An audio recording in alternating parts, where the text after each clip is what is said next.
안녕하십니까. 평생투자 파트너입니다. 2018년 3월 5일 월요일입니다. 오늘 방송할 내용은 첫 번째로 시황 이야기를 좀 하고요. 두 번째는 뭐라고 할까요? 환율에 대한 이야기를 좀 해볼게요. 환율이라는 것이 그러니까 오해도 많고 좀 어렵거든요. 사실 환율에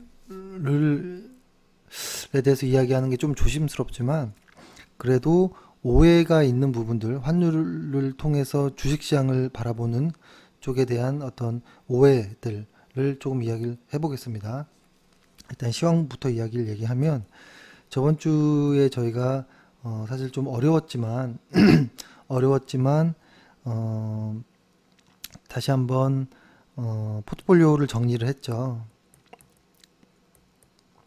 포트폴리오를 이제 매도를 했죠. 이제 매도 사유는 저번 주에 한번 방송으로 자세하게 설명드렸기 때문에 또 하진 않겠지만 오늘 말씀드리려고 하는 거는 뭐냐면 일단 먼저 보면 오늘도 사실 시장은 좀 많이 하락했습니다. 코스피가 아마 0.1 정도, 코스닥이 1.1 정도, 코스닥이 1.7 정도 하락을 했는데요. 뭐라고 할까요? 이런 고민이 좀 있죠. 뭐냐면 시장은 상승과 하락을 이렇게 반복한다라고 말씀을 드렸습니다. 그런데 이 큰 추세 안에서 우리가 현재 어디에 있을까라는 오전 시황에 말씀드렸던 것처럼 우리의 모습은 뭐 여기인가 혹은 여기인가 이렇게 고민이 되는 겁니다. 현재 시점인 어디쯤이 왔을까? 근데 이것을 이게 사실 이런 것들이 추세라는 것이 지나고 나서 보면 좀 명확하지만 현재 그 과정 안에 있을 때는 잘 보이지 않거든요. 근데 이런 거를 경험적으로 좀 느끼는 부분이 있어서 말씀을 드리면 이거는 제 경험치이기 때문에 참고용으로 좀 쓰시기 바라고요. 한번 설명을 들어보면 이렇습니다. 일단 주식의 어떤 큰 추세가 있을 때 시장은 이렇게 가죠. 상승 하락 상승 하락 이렇게 반복하면서 이렇게 오죠. 상승 하락을 계속 반복하면서 시장은 움직입니다. 이렇게 움직이는데 그러면 현재의 모습이 예를 들어서 이렇게 추세가 상승해 있는 구간의 모습이냐 아니면 추세가 이렇게 하락을 하는 과정이냐를 좀 고민이 되는 겁니다. 왜 그러냐면 어떤 추세가 상승한다라고 했을 때 예를 들어서 이 구간이라고 해볼게요. 이렇게 시장이 이렇게 상승을 하는 이런 구간들과 추세가 하락하지만 이렇게 지수가 상승하는 구간이 있거든요. 이렇게 여기도 그렇고 추세가 하락은 하지만 지수는 상승하는 이런 구간들이 있을 수 있습니다. 근데 보면 시장이 이렇게 이런 모습을 갖출 때 이런 구간 추세가 상승하면서 지수도 상승하는 이런 구간에서는 원칙대로 매도했을 때 상당히 잘 맞습니다. 잘 맞고 수익도 괜찮게 나고 꾸준히 이제 계좌도 플러스 나는데요. 이런 구간들 예를 들어서 이렇게 됐을 때 추세는 이렇게 하락하는데 그 추세 하락하는 과정 안에서 시장이 이렇게 이런 구간들이 있습니다. 이런 구간들 추세는 하락하는데 지수는 상승하는 이런 구간들은 원칙대로 매수를 해도 뭔가 잘 깨름직하고 맞지 않고 시장의 주도주보다는 뭐라고 할까요? 잡주들 흔히 급등주들, 테마주들 이런 것들이 좀 득실거릴 때가 많거든요. 그래서 이런 거죠. 그냥 지수를 보지 않고 원칙대로 지수를 보지 않으면 원칙이 좀 맞진 않지만 이런 거죠. 원칙대로 내가 매수를 열심히 매수 매도를 하는데도 불구하고 그 원칙이라고 하는 건 아주 중요하겠죠. 뭐 저희 원칙은 아마 잘 아실 겁니다. 뭐 지수도 우상향 해야 되고 ROE도 좋아야 되고 EPS도 좋아야 되고 차트도 좋아야 되고 수급도 좋아야 되는 이런 것들 안에서 원칙대로 매수 매도를 했는데도 불구하고 수익이 잘 안 난다거나 손절에 자주 걸린다거나 이럴 때는 원칙이 잘못됐다라고 생각할 수도 있지만 지수를 봐야 될 시점이 온 게 아닌가. 뭐냐면 시장이 이런 모습이라고 할 때 2017년도는 확실히 이렇게 올라갔던 건 맞는 것 같아요. 2017년도에 그죠? 웬만한 주식들은 사면 수익이 많이 났잖아요. 근데 원칙대로 매수했는데도 불구하고 조금 시원찮다라고 생각하면 그때부터는 고민해 봐야 되는 게 혹시 지금이 횡보장 혹은 하락장의 과정에 들어온 것이 아닌가라는 생각도 좀 해봐야 됩니다. 그렇죠? 그래서 지금까지의 추세가 만약에 추세가 이런 구간이 지났고 앞으로 이런 구간이 다가온다라고 할 경우에는요 쉽지 않은 시장이 될 수도 있다라는 좀 생각을 합니다. 그래서 이거를 뭐 함부로 말씀드리긴 매우 어렵습니다. 왜냐면 시장이 지금 현재 여기까지 온 건지 이렇게 다시 갈지 알 수 없거든요. 그래서 시장이 예를 들어서 이렇게 상승했던 주식이 잠깐의 이런 구간을 딛고 또 이렇게 올라갈 수도 있거든요. 그래서 이것이 하락으로 갈지 바닥을 다지고 다시 이렇게 넘어갈지는 모르지만 일단 느끼기에는 경험치로 원칙대로 매수를 했는데도 불구하고 잘 안 될 때는 시장은 횡보 혹은 약세 시장일 경우가 많았습니다. 그래서 이러한 이야기를 오전 시황에 좀 말씀을 드렸던 것이고 하지만 이것은 좀 지나야지만 좀 눈에 들어옵니다. 추세라는 것이 원래. 그래서 지금의 시장에서 좀 조심해야 된다. 특히 냉정해야 된다라는 이야기를 좀 드렸고 그것 중에 하나 냉정하게 좀 기다려야 된다. 기다리는 것은 그 코스피에서의 어떤 그날이 좀 선명해질 때까지는 좀 기다리는 것이 어떤가라는 좀 생각을 합니다. 냉정하게. 그렇죠? 오늘도 보면 지수가 뭐 1%대 하락을 하니까 이게 지금 주간 차트로 보는 월간, 주간, 일간 차트로 지금 코스피 지수를 보는 건데요. 저번에 말씀드렸듯이 월간, 주간, 일간을 세 개를 항상 같이 보는 이제 연습을 하시는 게 좀 좋다라고 말씀드렸고 이런 거죠. 작년에는 엄청 좋은 시장이었던 건 확실한 것 같아요. 그죠? 추세가 이렇게 쭉 올라왔죠. 근데 혹시 지금 이렇게 내려가면 어떡하지라는 고민이 좀 드는 겁니다. 근데 이렇게 내려갈 때도 직선으로 주식은 빠지지 않죠. 이렇게 주가가 이렇게 계속 움직였죠. 하지만 만약에 하락장일 경우에도 지수는 이렇게 반등을 주면서 내려갈 때가 많습니다.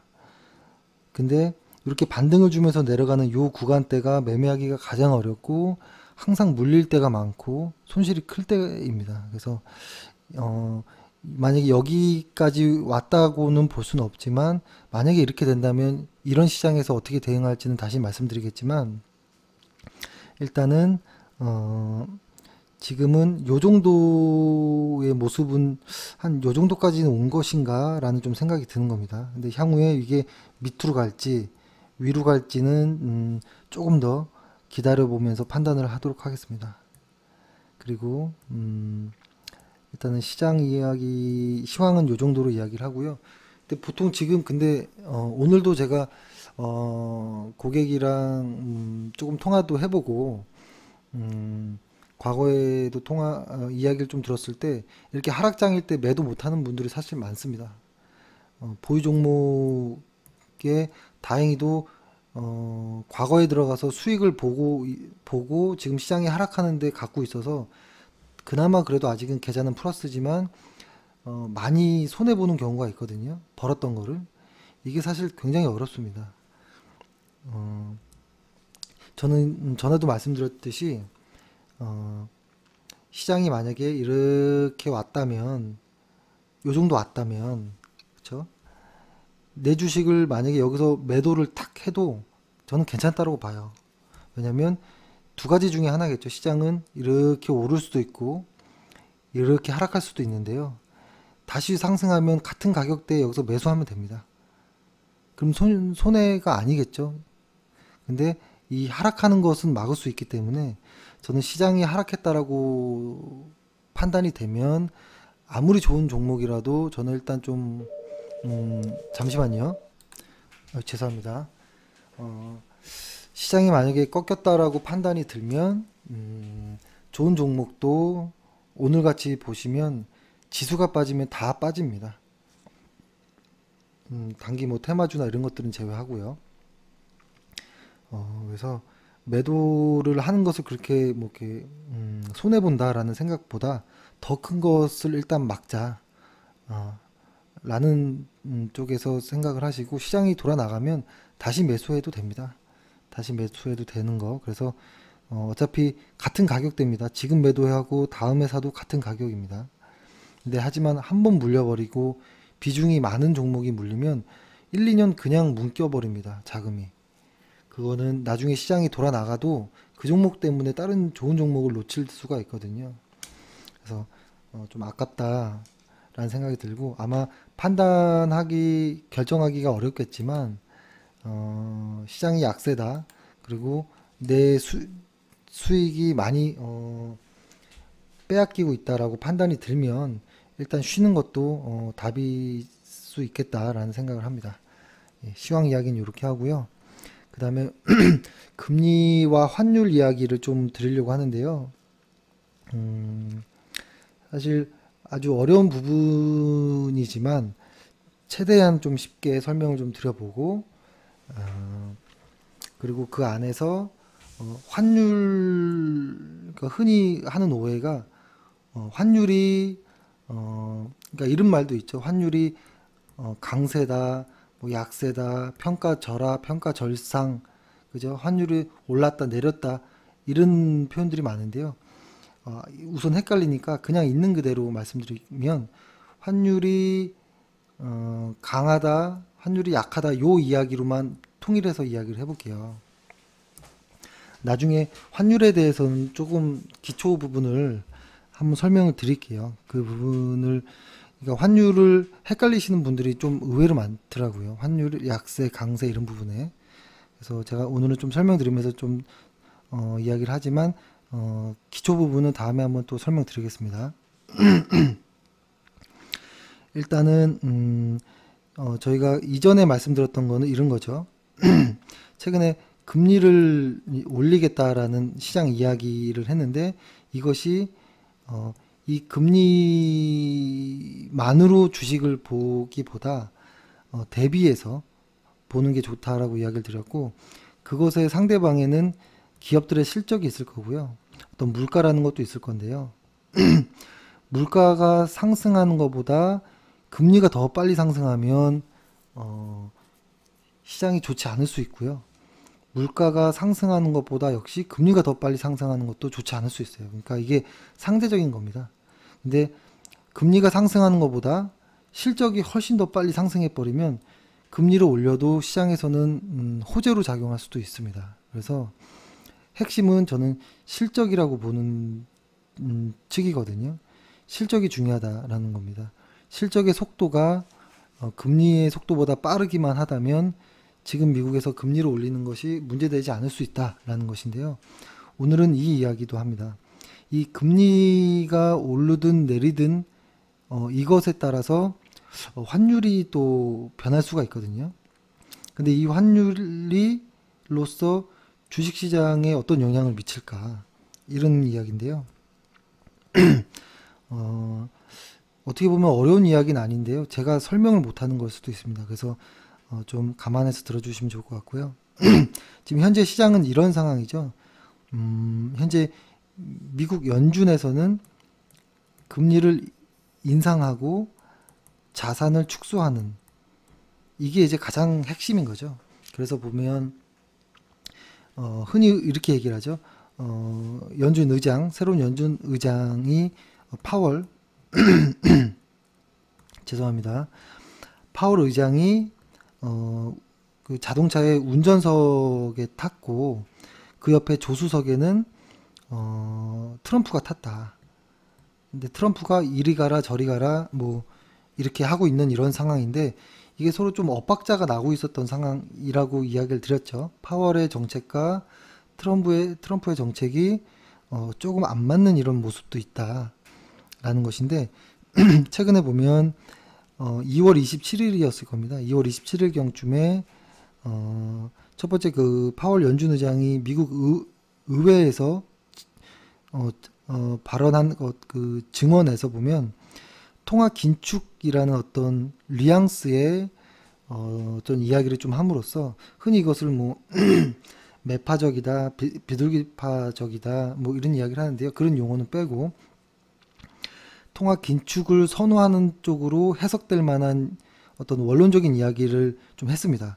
그것으로 인해서 사실 주식시장의 어떤 폭락의 빌미를 제공한 것이 아니냐, 이런 이야기도 좀 있고, 그 다음에 또 곧이어서 3월 1일 날 트럼프가 철강과 알루미늄 쪽에 어떤 관세 폭탄 이야기를 좀 했죠. 무역전쟁. 이런 이야기를 했는데요. 그것으로 또 계속 시장은 아직 힘을 못 받고 있는 것이 아닌가, 뭐 이런 쪽의 시장의 이야기들은 있습니다. 근데 오늘 이야기할 부분은 기본적인 어떤 분석에 가까운 것이고, 기술적 분석의 어떤 지수, 있는 그대로의 지수만 보는 것과는 좀 거리가 있습니다. 이 두 가지 이야기, 제가 여태까지는 이쪽 이야기도 많이 했고, 이전에는 이 이야기를 하고, 얼마 전에는 이 이야기를 했고, 다시 또 이 이야기를 하는 겁니다. 하지만 저희 일단 결론은 지수 그 자체가 중요하다라는 게 결론입니다. 일단 먼저 말씀드리면, 하지만 시장에서 시장에서 많이 이야기하고 있는 이쪽 이야기를 좀 드리려고 하는 겁니다.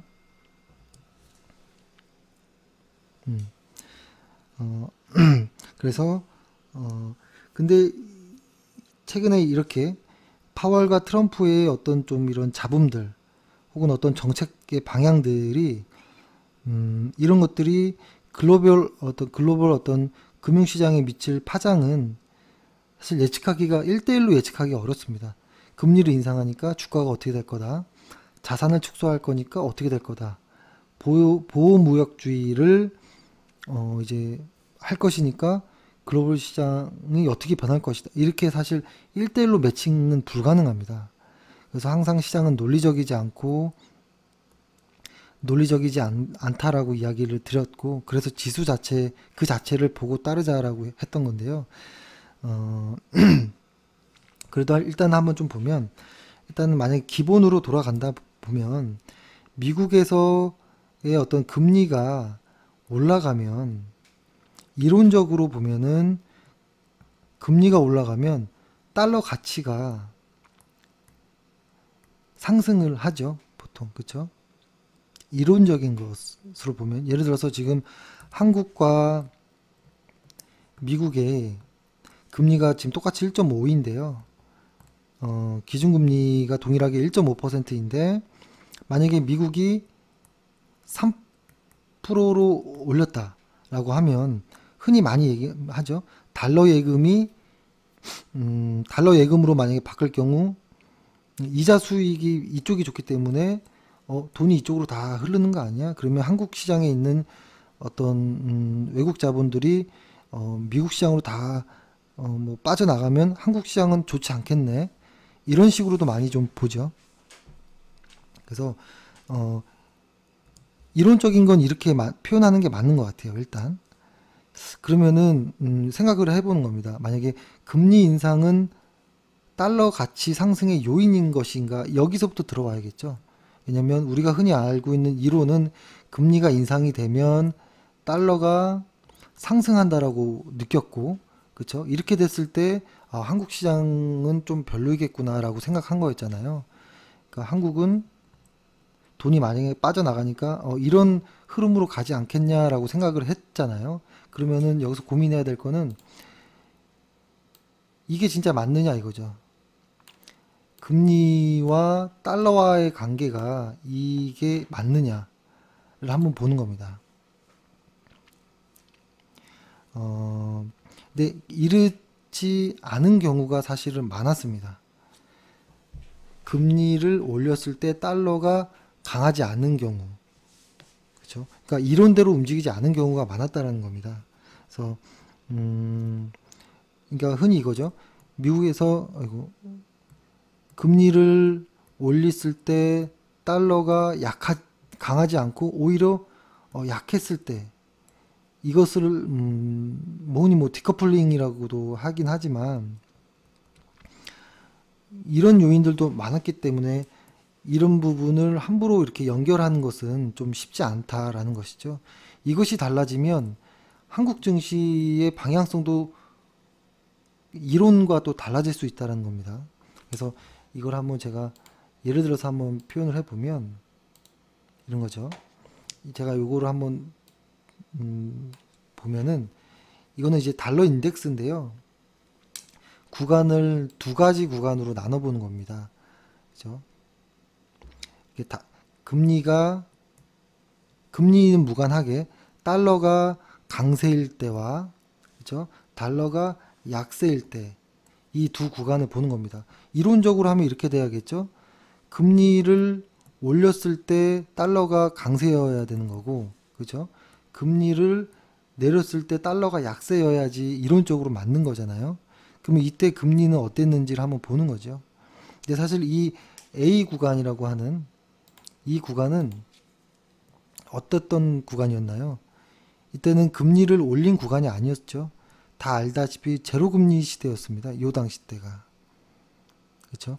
금리 인상을 한 번 없이 달러 가치가 급등한 시기였다라는 거죠. 이때도 보면 다르죠.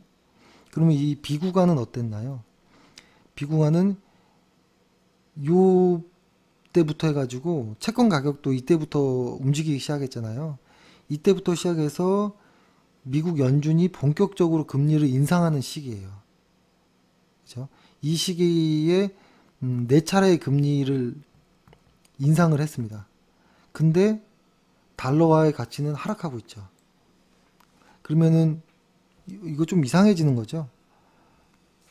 우리가 알고 있던 이론과 다르다라는 겁니다. 그래서 경제학 책의 초기에 나오는 이런 부분들이 실제 트레이딩과 혹은 뭐 주식시장을 이렇게 바라볼 때 혼란스러운 부분이 있습니다. 언제나 예외가 있고. 그럼 이거를 만약에 좀 디테일하게 보는 게 맞을까 싶긴 한데요.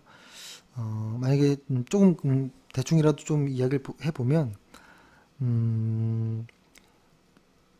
이때는 사실 금리 뭐라고 할까요?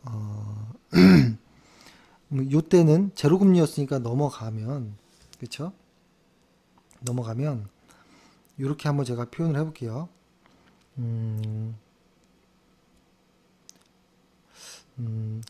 요때를 1번, 2번, 3번, 4번, 5번이라고 한번 표현을 해볼게요. 이 1번 구간 이때는 뭐였었냐면 이게 뭐라고 할까요? 이때의 어떤 금리 인상, 이때의 금리 인상은 그러니까 전 세계 금리 발작을 일으킨 어떤 실패한 금리 인상이라는 어떤 평가가 지나고 나 보니까 지배적입니다. 그래서 이때는 이제 시장이 완전히 꼬였던 시기였고 시간이 지나서 요 2번 구간에서 이 2번 구간에서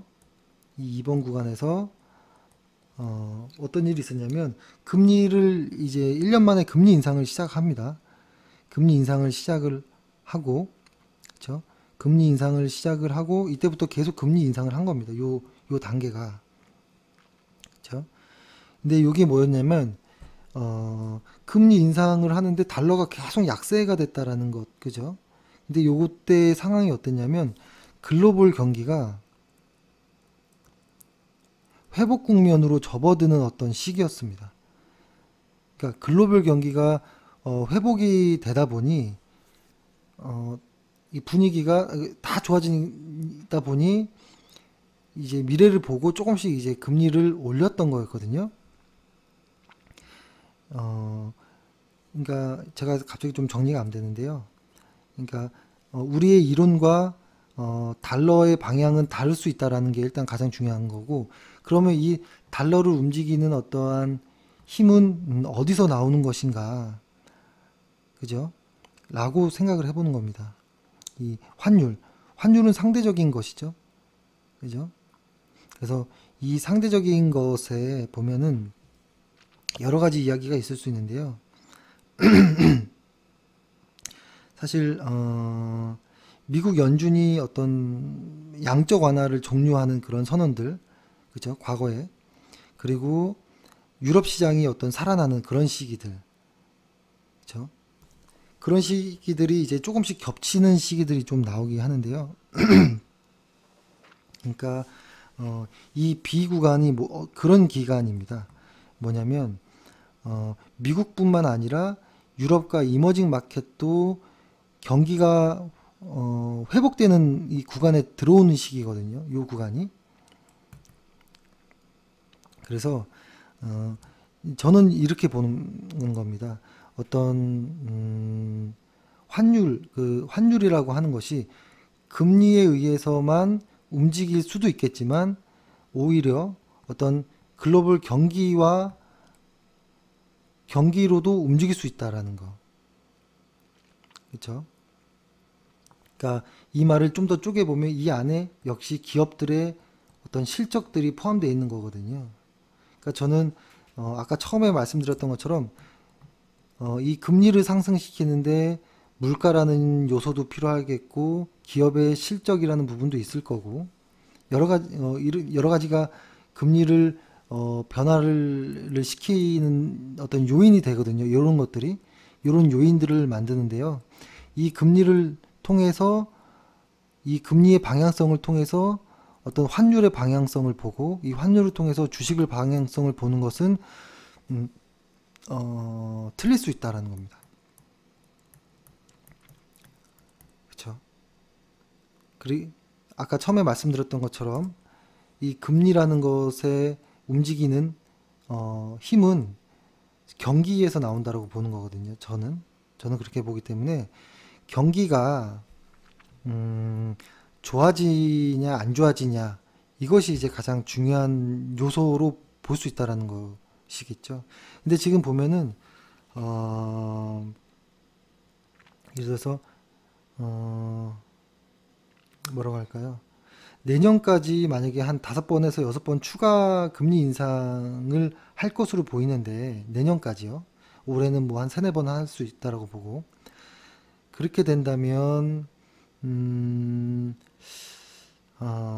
만약에 글로벌 경기가 금리 인상을 버틸 정도의 어떤 상승세가 유지된다면 그러니까 이 경기가 강하다면 달러 약세는 더 지속될 수 있을 겁니다. 달러 약세는. 그러면은 한국 시장이 그렇게 나쁠 이유가 없을 수도 있다라는 생각은 듭니다. 일단 이론적으로 혹은 경험적으로 봤을 때. 하지만 이거 역시도 지나고 나봐야 좀 명확해지는 거고요. 가장 중요한 거는 지수 그 자체를 좀 신경 써서 보는 것이 가장 선명하게 시장을 보는 것이 아닌가라는 생각이 들고 또 하나 걱정은 지금 트럼프의 정책과 미국 연준의 정책이 중복되는 부분 혹은 반하는 부분들이 좀 있는데요. 근데 특히 트럼프의 정책, 최근에는 전쟁이란 표현이 어쩔지 모르겠지만 이 이야기가 트럼프가 지속적으로 꾸준한 정책을 쓰는 사람이냐, 그러니까 믿을 수 있는 사람이냐, 방향성을 라고 봤을 때는 시장에서는 누구나 다 아니라고 보잖아요.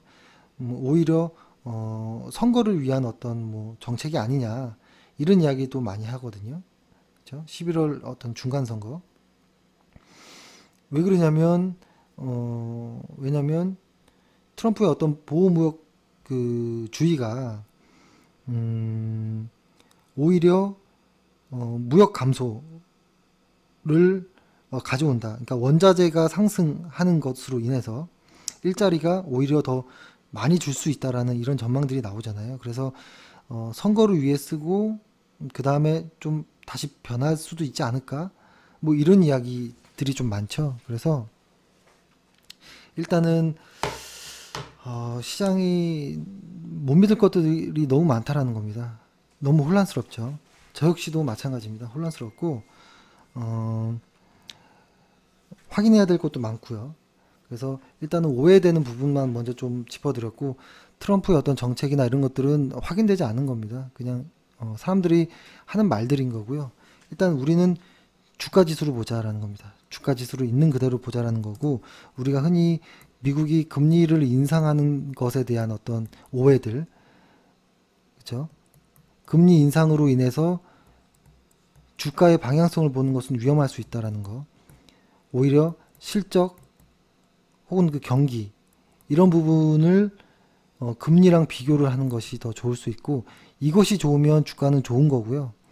이 실적이 금리보다 속도가 낮으면 주가는 안 좋다라고 보는 게 제 의견이고요. 이거 역시도 주가보다는 항상 후행하기 때문에 가장 선행하는 주가 지수를 보는 것이 좀 더 정확할 수 있겠다라는 생각을 합니다. 예, 제가 오늘 좀 두섭이 이야기를 드린 것 같은데요. 나중에 환율에 대해서는 조금 더 자세하게 이야기를 좀 들어보고요. 환율에 관련한 책 중에 가장 좋았던 책이 제가 정확히 기억이 안 나는데요. 홍춘욱 박사가 쓴 책이 있습니다. 홍춘욱 박사의, 잠시만요. 제 책장 좀 보고요.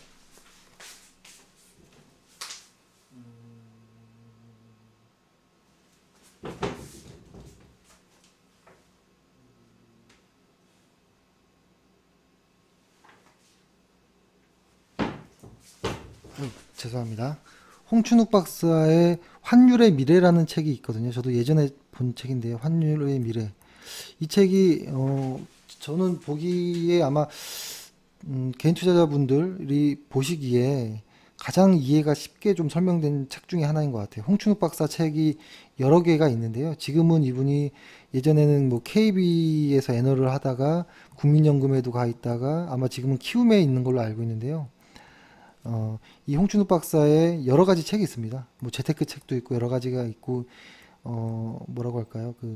뭐 인구에 관련된 책도 있고, 뭐 재테크 관련된 책도 있고, 이렇게 환율에 대한 책도 있는데 이분 책이 다 좋습니다. 그래서 홍춘욱 박사 책을 한번 검색하셔서 쭉 이분 거를 다 정독 한번 책을 다 보시는 것도 저는 좋은 것 같고요. 일단 환율에 대한 이야기를 한번 다음에 한번 또 이야기를 좀 드리겠습니다. 드리고 오늘은 요 정도로 시장을 좀 마무리 좀 하면 좋을 것 같고요. 제가 처음에도 아까 말씀드렸듯이 시장이 안 좋은데 끝까지 종목을 붙잡고 있는 것이 사실 더 위험한 겁니다. 혹시 반등할 수도 있지 않느냐라고 할 수도 있는데요. 반등하면 사면 되죠. 다시. 그렇죠? 그래서 용기 내시고 결단하셔서 시장이 약세일 때는 리스크를 굳이 갖고 가지 마시기 바라겠습니다. 그래서 오늘은 방송을 이 정도로 해서 마치겠습니다. 감사합니다.